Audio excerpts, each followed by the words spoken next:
Hello दोस्तों, आज की कहानी एक ऐसे कोल्ड हार्ट हस्बैंड की है जो दिल से तो अपनी पत्नी से ही प्यार करता है और बहुत ज्यादा करता है, लेकिन कभी अपने जज्बात जाहिर नहीं करता। आज की स्टोरी थोड़ा अलग है क्योंकि इसमें हम देखेंगे कि एक पति अपनी पत्नी को कैसे मनाता है, वो भी बड़े ही कैजुअल और अनोखे अंदाज में।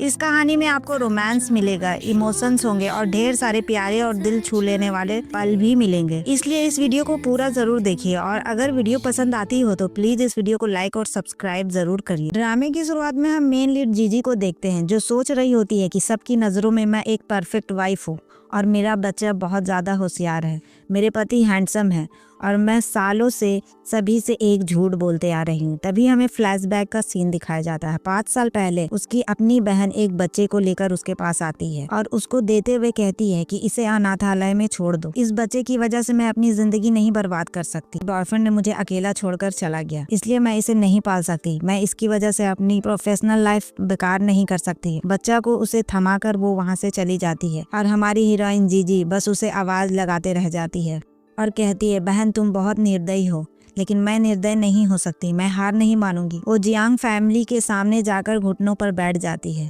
आज बहुत तेज बारिश भी हो रही थी और बहुत जोर जोर से आवाज लगाती है कि मेरे बच्चे को अपना लो। यहाँ पर वो अपनी बहन के बच्चे को अपना बच्चा कह रही होती है। उसकी माँ दरवाजा खोलती है, हीरो की माँ। वह देखती है कि एक लड़की बच्चे को लेकर है। वो उसे अंदर बुलाती है, डीएनए रिपोर्ट दिखाती है। जी डीएनए रिपोर्ट देखकर जियान की माँ कहती है कि ये बच्चा वाकई हमारे परिवार का है, लेकिन मैं इसे एक्सेप्ट नहीं कर सकती। चाहो तो तुम पैसे ले लो, लेकिन मैं इसे अपने घर में नहीं रख सकती। उसकी माँ की बातें सुनकर वो उसको बहुत बुरा लगता है कि अब मैं क्या करूँगी। तभी पीछे से हमारे हीरो की एंट्री होती है, मिस्टर जियांग की। वो कहते हैं, मैं तुमसे शादी करने के लिए रेडी हूँ। ये सुनकर तो जीजी एकदम शॉक हो जाती है। जीजी यहाँ पर एक कहानी भी बनाती है कि उस रात नशीली दवा पीने की वजह से मैं प्रेग्नेंट हो गई थी। मतलब हम दोनों के बीच कुछ ऐसा हुआ जिससे मैं प्रेग्नेंट हो गई। सोचने वाली बात यह है कि जियांग उस पर कुछ भी नहीं कहता क्योंकि जियांग को असली सच्चाई मालूम है, लेकिन फिर भी वो जीजी से शादी करना चाह रहा था। अब 5 साल बीत चुके थे। वापस प्रेजेंट में सीन आता है और सामने उसकी बहन खड़ी होती है। बहन उसे बताती है कि तुमने मेरी जगह बहुत ले ली, अब मुझे मिसेस जियांग बनने का अवसर मिलना चाहिए। तुम जियांग से डिवोर्स ले लो। तुम 5 सालों तक इस घर में बहुत ही महारानी वाली जिंदगी जी चुकी हो, लेकिन मैं अब ये जिंदगी जीना चाहती हूँ। मैं अपने बच्चे की माँ बनना चाहती हूँ और जियांग की वाइफ, इसलिए तुम्हें डिवोर्स लेना ही होगा। जीजी यहाँ पर उसे कहती भी है कि हमारा परिवार बहुत खुशहाल परिवार है, क्या तुम उसे तोड़ना चाहती हो? उसकी बहन बार बार यही सवाल कहती है कि वो मेरा बच्चा है और वो मेरा हस्बैंड होने वाला था, अब मैं आ गई हूँ। वो उसके हाथ में डिवोर्स पेपर थमाती है और कहती है कि जल्द ही तुम इसे साइन करवाकर मेरे पास दे दो। तभी पीछे से मिस्टर जियांग आते हैं और उसे बताते हैं कि पार्टी शुरू हो गई है, चलो चलते हैं अंदर। वो भी अपना डिवोर्स पेपर छिपवाते हुए अंदर चली जाती है। नाइट का सीन आता है। वो परेशान होकर बैठी थी। तभी वहाँ पर जियांग आता है और पूछता है, आज आप इतनी परेशानी में क्यों दिख रही हैं? जीजी बहाना बनाते हुए कहती है कि शायद आजकल मैं बहुत ज्यादा थक गई हूँ और उसे एक फाइल देती है। जियांग कहता है, ये क्या है? वो बताने लगती है कि ये बस एक कंपनी के डॉक्यूमेंट्स है जिस पर आपके सिग्नेचर चाहिए। वो उसे पेन देती है। जियांग बिना पढ़े चुपचाप साइन कर देता है, लेकिन उसकी तरफ देखता भी है क्योंकि वो बहुत ज्यादा घबराई भी थी। जीजी ने डिवोर्स पेपर साइन करवा लिए थे। जियांग पूछता है, मेरे मन में एक बात चल रही है, तुम हमेशा घबराई भी क्यों रहती हो? वो कुछ नहीं कहती तो जियांग उसे किस करने लगता है बहुत पैशनेटली। फिर दोनों बेड पर चले जाते हैं और साथ में रोमांटिक पल बिताते हैं। इन 5 सालों में जियांग की जिंदगी बहुत खूबसूरत थी, लेकिन उसे आज लग रहा था कि एक झटके में सब कुछ छिन गया है उससे। फिर भी वो बुरा नहीं मानती क्योंकि वो जानती है कि ये सब कुछ उसकी बहन का है। मैं तो बस एक स्टेपनी हूँ। अगली सुबह जियांग रेडी सेडी होकर अपने ऑफिस के लिए निकलने वाला होता है। वो बड़े ही प्यार से जीजी को देख रहा होता है और उसके माथे पर किस करके चला जाता है।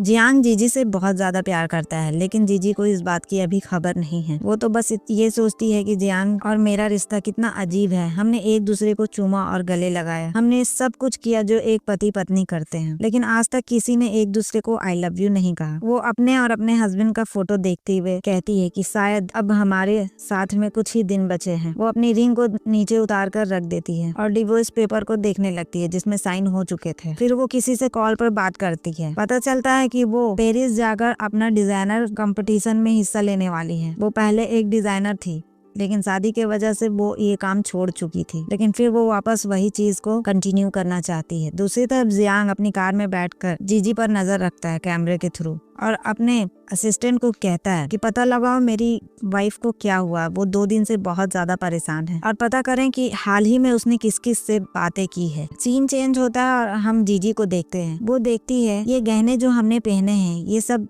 जीजी के हैं, यानी कि वो अपनी बहन की बात कर रही है। मेड वहाँ पर आती है, जीजी से कुछ पूछ रही होती है। तभी जीजी को याद आता है कि मैं इन 5 सालों में बिल्कुल परफेक्ट वाइफ की तरह ट्रीट हुई हूँ। पूरे घर की जिम्मेदारी अकेले ही संभाला है। वो अपने गहने उतारकर सामने रख देती है और सामने रखे फोटो को देखती है। तभी उसके बेटे की आवाज आती है, मम्मा। वो वापस जाती है उसे देखने के लिए, तो वो अपनी असली मदर के साथ खेल रहा होता है, जिसे देखकर जीजी को बिल्कुल अच्छा नहीं लगता। वो मन ही मन सोचती है कि आज तक इतनी ज्यादा खुश कभी नहीं देखा मैंने अपने बेटे को। वो अपनी असली मदर के पास जाकर बहुत ज्यादा खुश है। वो फ्लैशबैक में याद करती है कि उसके लिए वो कितना ज्यादा गिफ्ट्स लाती थी, तब भी वो खुश नहीं होता था। उसे लगता था कि शायद बच्चे को मुस्कुराना नहीं आता, और मन ही मन सोचती है कि अपनी माँ तो अपनी माँ ही होती है, शायद मैं कि उसकी कभी अपनी माँ बन ही नहीं पाई। तभी वहाँ पर जियांग की एंट्री होती है। बच्चे ने जो पेंटिंग बनाई थी वो अपने डैड को दिखाता है। वो बताते हैं यह तो बहुत खूबसूरत है। दरअसल वो उसकी बहन टीचर बन के आई थी। बच्चा कहता है कि मुझे टीचर बहुत ज्यादा पसंद है। तभी जियांग पीछे मुड़कर देखते हैं जीजी को। वो अपने आंसू छुपाते हुए नीचे आती है और बच्चे से कहती है, कल स्कूल नहीं जाना, चलो आराम करो। तभी बच्चा कहता है कि मुझे टीचर बहुत पसंद है, उसने मुझे वादा किया कि वो मुझे सुपरमैन का मेडल बनाकर देंगी। उन्होंने मुझे मनोरंजन पार्क का ले जाने का भी वादा किया है। जीजी का दिल तो और ज्यादा टूट जाता है। जियांग भी वहीं सोफे पर बैठकर साथ में उन दोनों के बातें करने लगते हैं। ये देखकर जीजी को ऐसा लगता है कि ये तीनों ही परफेक्ट कपल हैं और परफेक्ट फैमिली है। सारी मेहनत का कोई फायदा नहीं हुआ। उसकी बहन उसे बहुत ही तीखे नजर से देखती है, जैसा कहना चाहती हो कि ये मेरी फैमिली है, तुम यहाँ से निकल जाओगी। नाइट में जब जीजी आराम कर रही होती है तो जियांग वहाँ पर आता है और वो याद करता है कि कैसे उसके असिस्टेंट उसे बताया था कि जीजी और उस बच्चे का खून का रिश्ता नहीं है। वो ये जानता है पहले से कि वो बच्चा उसकी बहन का है, ना कि उसका। फिर भी उसने जीजी से शादी की थी क्योंकि वो बहुत पहले से जीजी से प्यार करता था। वो बेड पर सोता है और जीजी के पास जाकर लेट जाता है। जीजी उसे कहती है कि क्या तुम्हें पता चले कि मैंने तुमसे बहुत बड़ी झूठ बोली है तो तुमसे नफरत करोगे तुम मुझसे। जियान कहता है भी कि नहीं, मैं तुमसे कभी नफरत नहीं करूंगा, चाहे कितनी बड़ी झूठ क्यों ना हो। क्या आप सच में मुझसे कोई बात छुपा रही हैं? जियांग पूछता है। नहीं नहीं, मैं तो कैजुअली पूछ लिया था, जीजी कहती है और उठकर वहाँ से चली जाती है। जियांग बेड पर बैठा बैठा सोच रहा था कि मैं चाहता हूँ कि तुम हमेशा झूठ बोलती रहो, क्योंकि ऐसा करने से तुम मुझे छोड़कर कभी नहीं जाओगी। मैं नहीं चाहता कि तुम मुझे छोड़कर जाओ, चाहे तुम मुझसे कितने भी झूठ बोल लो। और वैसे भी कल बेबी का बर्थडे है। अगले दिन वो टीचर के साथ आता है बच्चा। माँ उसे बर्थडे के लिए विश करती है। वो टीचर को हक करता है और बोलता है मुझे यही टीचर चाहिए। जीजी को बहुत बुरा लगता है, लेकिन जीजी बोलती है चलो जाओ पहले होमवर्क कर लो। फिर उसकी बहन और दोनों बातें कर लगते हैं। बहन बोलती है तुम यहाँ से कब जा रही हो? जीजी कहती है पहले मेरे अकाउंट में 2 मिलियन डलवा दो तब मैं जाऊंगी। उसकी मजाक कर रही हो? मैं तुम्हें पैसे क्यों दूं? देखा नहीं, खून का रिश्ता खून ही होता है। मेरा बच्चा तुमसे ज्यादा मेरे करीब हो गया है, बिल्कुल मुझसे प्यार करने लगा है सिर्फ 5 दिनों में। फिर वो कहती है कि मेरे पास 20 लाख रुपए हैं, अगर चाहो तो मैं दे देती हूँ तुम। जीजी सोचती है कि कल जन्मदिन के पार्टी के बाद मैं यहाँ से चली जाऊंगी। पार्टी का सीन आता है, सभी खुश थे। जीजी के पास जियान आता है और कहता है मुझे तुमसे कुछ बात करनी है, बहुत इम्पोर्टेंट बात है। जीजी कहती है कि ठीक है, पार्टी के बाद बात करते हैं, मुझे भी आपसे बहुत ही इम्पोर्टेंट बात करनी है। तभी बच्चा दूध मांगता है पीने के लिए। वेट्रेस उसे दूध लाकर देती है। उससे पहले जीजी की बहन उसमें कुछ मिला चुकी थी जिससे बच्चे को एलर्जी होता है।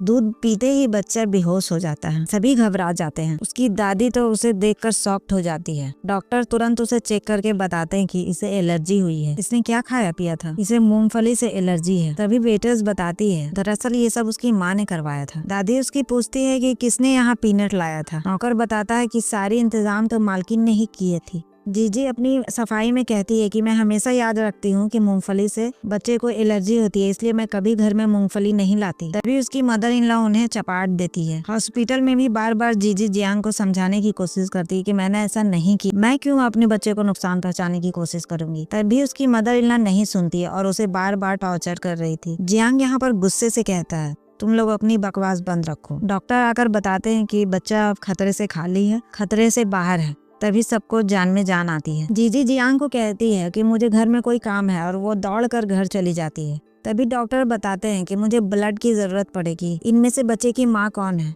जियांग कहता है कि माता पिता की जांच करने की कोई जरूरत नहीं है, वो उसकी असली माँ नहीं है। इस पर उसकी माँ चौंक जाती है, ऐसे कैसे? तभी जियांग भी कहता है कि मैं भी उसका असली पिता नहीं हूँ। जिससे पीछे खड़ी जीजी की बहन चौंक जाती है कि क्या बकवास कर रहे हो, तुम ही उसके पिता हो क्या? 5 साल पहले क्या 5 साल पहले वो आदमी आप नहीं थे तो कौन था वो? उसकी माँ पूछती है, क्या मुझे क्या करना चाहिए? ये बच्चे की असली माँ है। जियांग यहाँ पर ये भी बता देता है कि जीजी की बहन उस बच्चे की बायोलॉजिकल मदर है, जिस पर उसकी माँ उसे बोलने लगती है कि तुम्हें तुम्हारा हक जरूर मिलेगा। लेकिन जियांग तुरंत कह देता है कि मेरी वाइफ सिर्फ और सिर्फ जीजी ही रहेगी और कोई उसे बदल नहीं सकता। तभी असिस्टेंट दौड़कर आता है और बताता है कि जीजी घर छोड़कर जा रही है। वो उसे बच्चे का ख्याल रखने के लिए बोलकर वहाँ से चला जाता है। दूसरी तरफ जीजी अपना सामान पैक कर चुकी होती है। वो यहाँ से जाने के लिए मन बना चुकी थी। अब वो पेरिस जा रही है। वो तो बिल्कुल गलत सोच रही है। वो हमेशा से सोच रही थी कि जियांग उसकी बहन से प्यार करता था, ना कि उससे। वो अपनी मोबाइल में फोटो देखती है जिसमें उसकी बहन जियांग के साथ है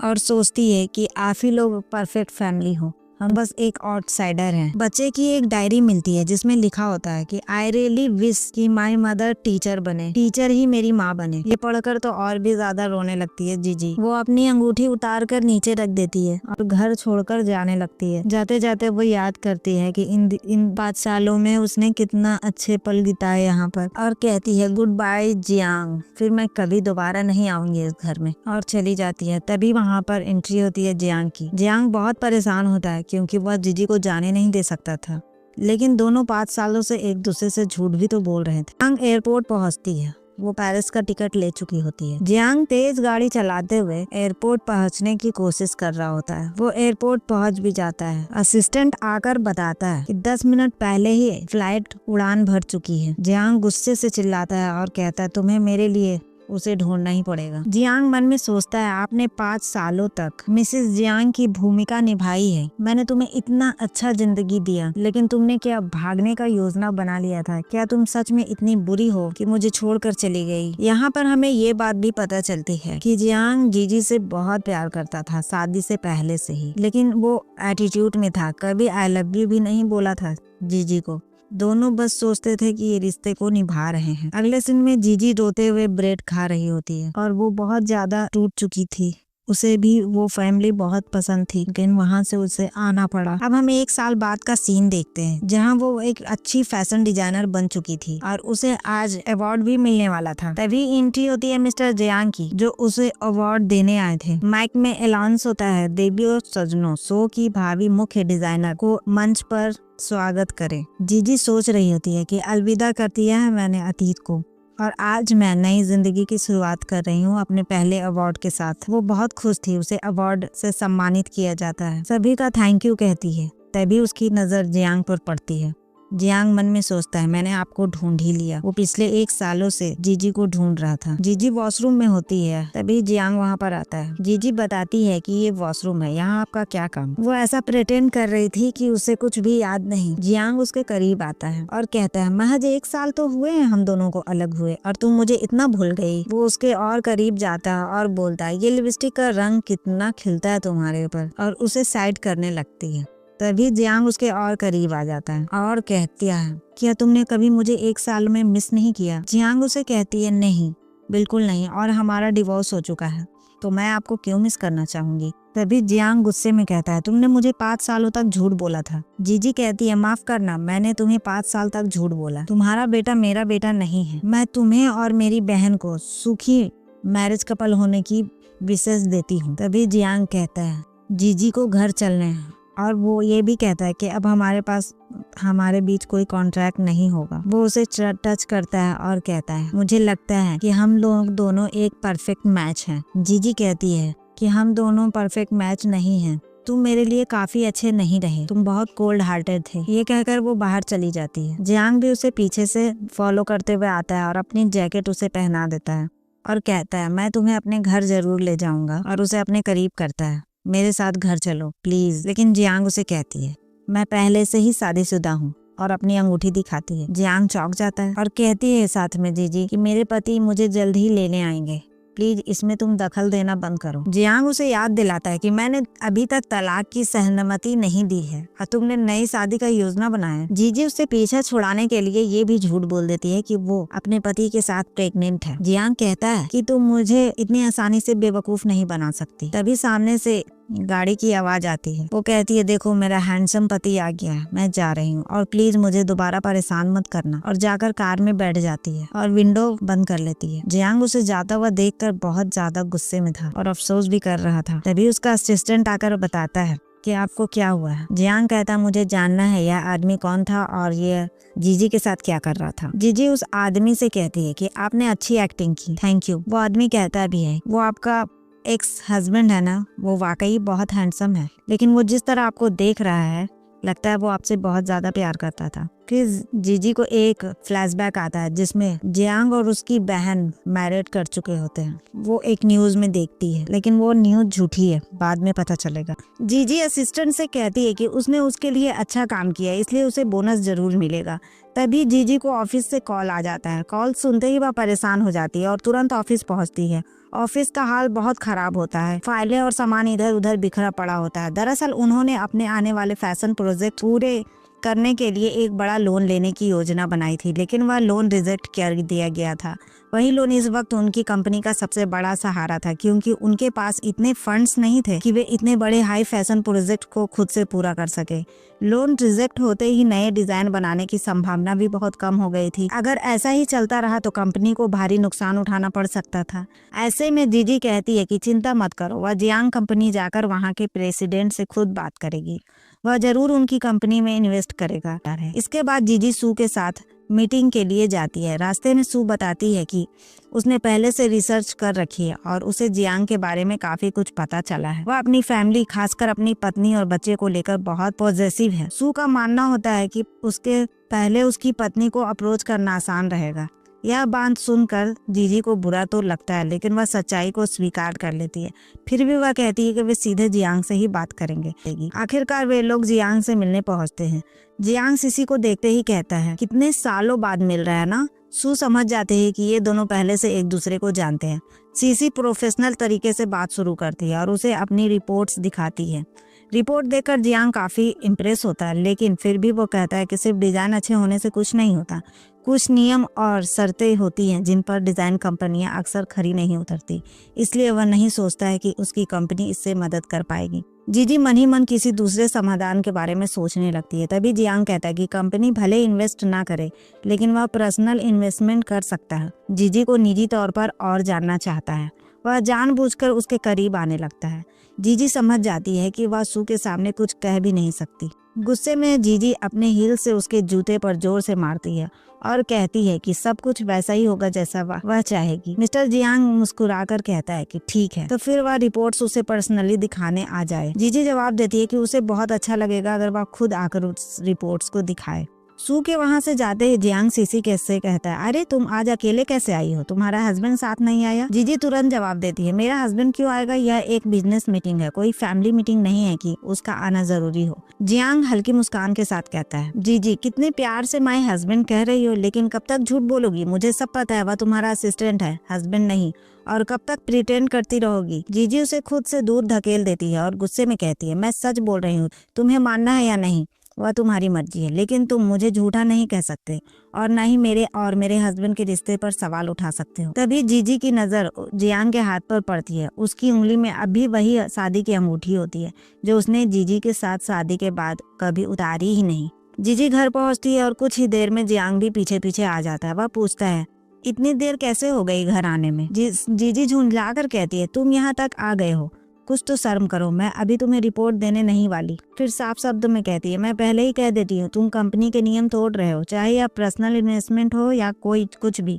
इस तरह मुझे परेशान करने का तुम्हें कोई हक नहीं है। जियांग कोई जवाब नहीं देता, चुपचाप सामने वाले घर की तरफ चला जाता है और दरवाजा अनलॉक करने लगता है। तभी जीजी को एहसास होता है कि वह उनका नया पड़ोसी है। जियांग मुस्कुराकर कहता है, मेरे नए घर को देखना नहीं चाहोगी या फिर मुझे वेलकम करने का मन नहीं है? जीजी झल्लाकर कहती है, मुझे डिस्टर्ब मत करो, मेरा पासवर्ड याद नहीं आ रहा।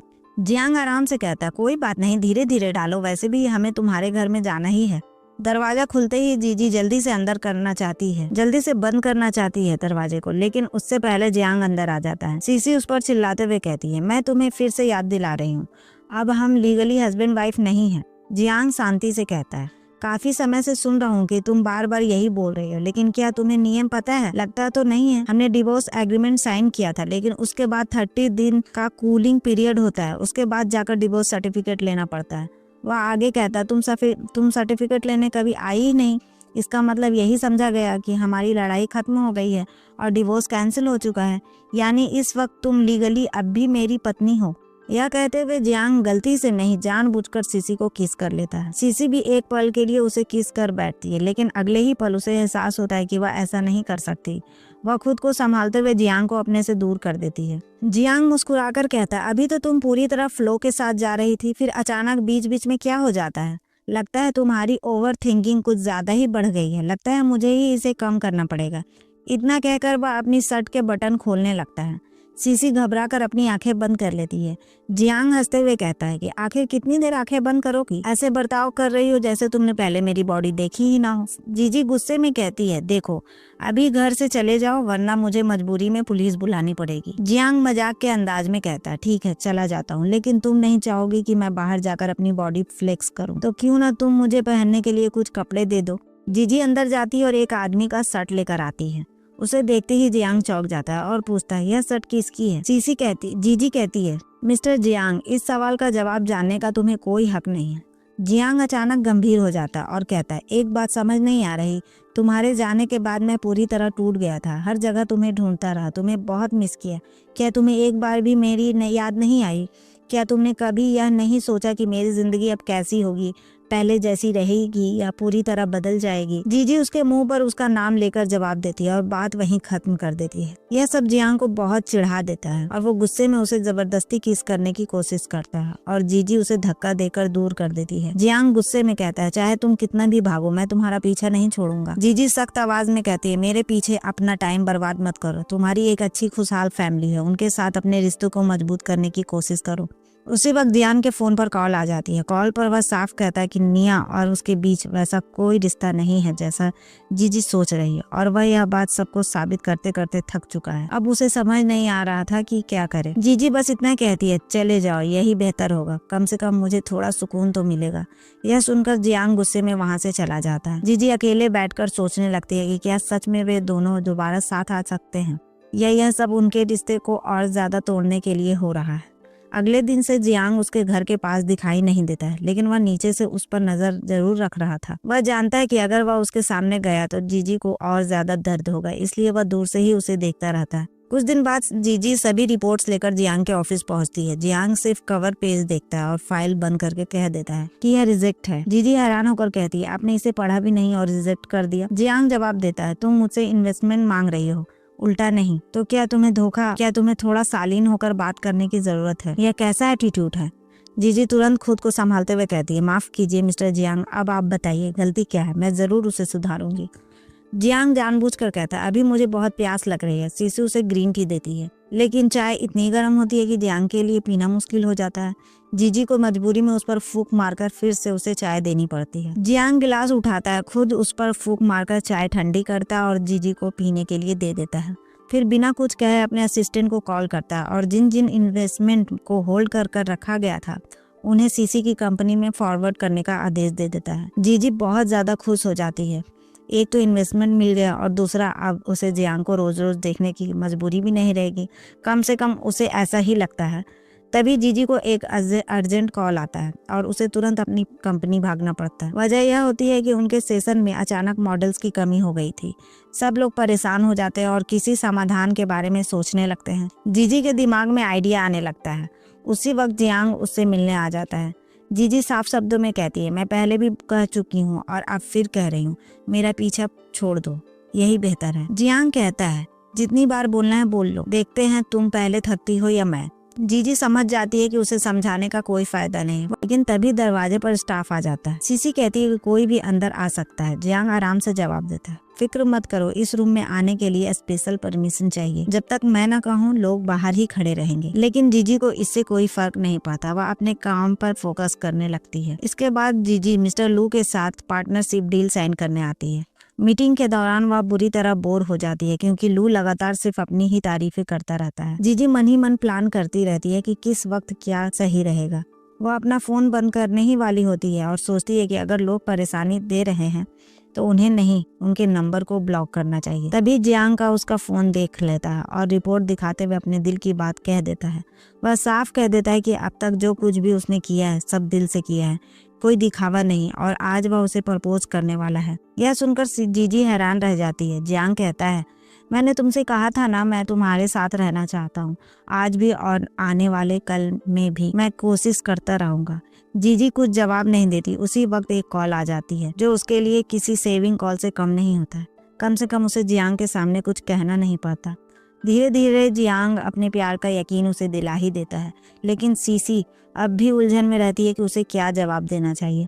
कुछ समय बाद जीजी अपने होम टाउन जाती है और वहाँ खाना बनाती है। सच कहे तो उसके हाथ के खाने जैसा स्वाद किसी और में नहीं होता।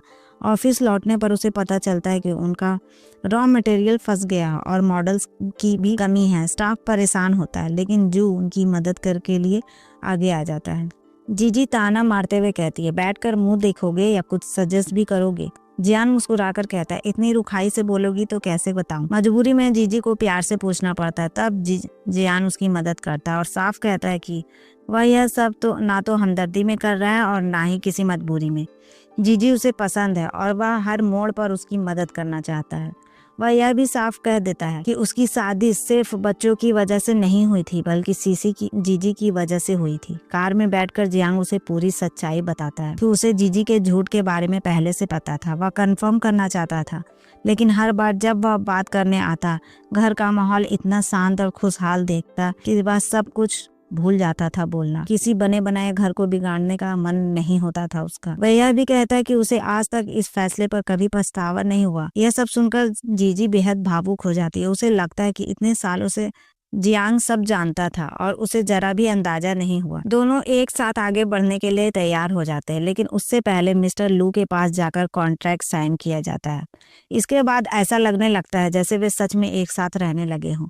इसी दौरान जियांग को तेज बुखार आ जाता है। सब कहते हैं कि उसे हॉस्पिटल जाना चाहिए, लेकिन वह बच्चों की तरह जिद करता है कि और कहीं जाने को तैयार नहीं होता। बस एक ही रिक्वेस्ट करता है, जीजी के हाथ का खाना। जीजी उसके लिए उसकी फेवरेट डिशेज बनाती है। लंच के दौरान वह निया के बारे में पूछ बैठती है कि क्या वह झूठ बोल रही थी। जियांग बताता है कि निया झूठ नहीं बोल रही थी, असल में वह आदमी उसका जुड़वा भाई था। दोनों एक जैसे दिखते थे, इसलिए गलतफहमी होना तय था। फिर वह बताता है कि जिस दिन उसका भाई निया से मिलने गया था, निया वही जीजी की बहन, उसी दिन लौटते वक्त उसकी मौत हो गई। इस बात को बहुत कम लोगों को बताया गया, क्योंकि अगर फैमिली की कमजोरी बाहर आ जाती तो उस पर हमला हो सकता था। जीजी फिर एबी के बारे में पूछती है। जियांग उसे बच्चे की डायरी और वीडियो दिखाता है जिसमें बच्चे ने अपनी मम्मा के लिए एक कविता रिकॉर्ड की होती है। यह देखकर जीजी पूरी तरह टूट जाती है। वह बच्चे से मिलने से डरती है, क्योंकि अगर बच्चा पूछ ले कि उसकी मम्मा कहाँ थी तो वह क्या जवाब देगी। लेकिन बाद में स्टाफ खुद बच्चे को लेकर आ जाता है, क्योंकि उसकी तबीयत ठीक नहीं होती। जियांग और सीसी जीजी मिलकर उसका ख्याल रखते हैं। अगले दिन जीजी उनके घर शिफ्ट हो जाती है। हालांकि वह अभी तय नहीं कर पाई होती है कि यह सब हमेशा के लिए है या कुछ समय के लिए। बच्चा जब स्कूल का होमवर्क लेकर आता है जिसमें फैमिली का कोलाज बनाना होता है, जियांग सोचता है कि शायद वह निया का नाम लेगा, लेकिन बच्चा अपनी फैमिली में अपनी मम्मा, अपने पापा और खुद को शामिल करता है। तीनों मिलकर कोलाज बनाते हैं। वे साथ घूमते हैं, साथ खाना खाते हैं, खेलते हैं और एक फैमिली की तरह वक्त बिताते हैं। जियांग को पुराने दिन याद आने लगते हैं जब सीसी की वजह से घर सच में घर लगता था। डर बस एक ही होता है, कहीं कोई फिर से यह सब बर्बाद न कर दे। एक रात जियांग दूध लेकर आता है, लेकिन चालाकी से दरवाजे पर स्टॉपर लगा देता है ताकि दोनों बच्चे ने चालाकी से दरवाजे पर स्टॉपर लगा दिया था ताकि दोनों एक ही कमरे में रहे। वह सीसी को बताता है कि जब वह चली गई थी तब बच्चे ने कैसे रिएक्ट किया था, कितना रोया था और उसे कितना मिस किया था। यह सुनकर सीसी बेहद इमोशनल हो जाती है। ऑफिस में वह अपना पुराना फोन ऑन करती है और जियांग के दिन रात के मैसेज पढ़कर रो पड़ती है। जियांग आकर उसे संभालता है। उसी पल जीजी एक साथ रहने और शादी के लिए हाँ कह देती है। हालांकि प्रपोजल अभी बाकी होता है। जियांग एक खास दिन प्लान करता है, अपनी माँ को बुलाता है, सारी बातें क्लियर होती है और परमिशन मिलते ही बस जीजी को शादी के लिए प्रपोज करता है। जीजी खुशी खुशी हाँ कह देती है। दोनों फायरवर्क्स देखने बाहर जाते हैं, लेकिन तभी कहानी में फिर से ड्रामा शुरू हो जाता है। सीसी की नजर सामने अपनी बहन पर जाती है और उसका डर फिर से जाग उठता है कि कहीं सब कुछ एक बार फिर से दोहराया ना जाए। लेकिन जैसे ही वे नीचे पहुंचती है, पूरी स्थिति उलट जाती है। निया वहां सीसी से माफी मांगने आई होती है और अपने साथ एक गिफ्ट भी लाई होती है, एक सच्ची माफी के तौर पर। जीजी समझ जाती है कि निया उतनी बुरी नहीं है जितना वह सोच रही होती है। वह समझदार और हालात को अच्छे से समझ चुकी है। निया को अपनी गलती का एहसास हो चुका होता है, चाहे वह अतीत की बातें हो या हाल की। इस बार वह दिल से माफी मांगती है और हर बात साफ साफ कह देती है। इसके बाद कहानी सीधे उनकी शादी के सीन पर पहुंचती है। वहीं हमें यह भी पता चलता है कि जियांग ने जीजी से शादी करने के लिए हाँ क्यों कहा था। वजह यह थी कि यह पहली बार नहीं था जब जियांग ने जीजी को देखा था। फ्लैशबैक में कई सीन दिखाए जाते हैं जहां साफ हो जाता है कि दोनों पहले भी एक दूसरे से मिल चुके थे। जब जियांग क्लासमेट था जीजी का, तब से जियांग जीजी को पसंद करता था और उस दिन अचानक उनका प्रपोजल देखकर वो शादी के लिए मान जाता है। किस्मत उन्हें पहले ही जोड़ चुकी थी, बस वक्त सही होने का इंतजार कर रहा था। और इसी के साथ यह ड्रामा सादगी और खुशी के साथ यहीं पर खत्म हो जाता है। दोनों की शादी होते जाती है। उम्मीद है आपको यह स्टोरी बहुत ज्यादा पसंद आई होगी। वीडियो को लाइक करें, प्लीज चैनल को जरूर सब्सक्राइब करें ताकि आपको अच्छे वीडियोस मिलते रहें। थैंक यू गाइज, फिर मिलते हैं एक नई वीडियो के साथ।